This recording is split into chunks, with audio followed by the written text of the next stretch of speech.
Brought to you by GTA, your island, your network.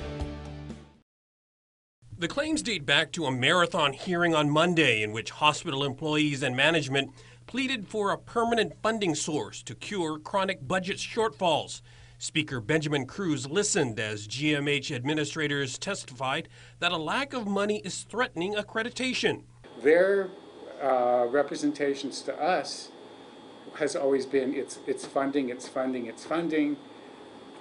That's not what's in that report, you know. That's the Joint Accreditation Commission's preliminary findings. At first, GMH refused to provide copies, but lawmakers persisted, and when they reviewed it on Thursday, Health Chair Dennis Rodriguez says it was mostly about management. There's a lot of issues that could have been resolved if someone was on top of things.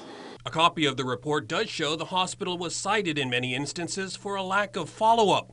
But because of the misrepresentation, Cruz says, he's worried that the hospital's credibility has taken a hit.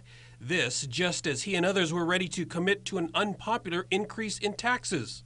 I just don't see that I can go to my colleagues and say, we have to do this for the hospital. We may need to do it for the rest of the government, but I can't see saying that it's necessary for the hospital. Rodriguez is calling the hospital to a roundtable discussion next week and is ready to move on for now. We will hold people accountable for that. But what is important today is that we move forward. Don't tie it to this accreditation. That's what we're telling them. Come to the table on Monday and be forthright, and let's just work together on this.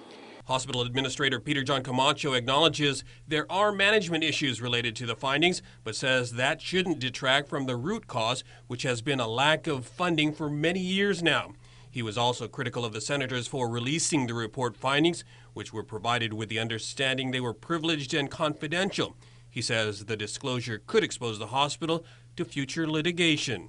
For Guam's News Network, I'm Nestor Lecanto. Brought to you by GTA, your island, your network.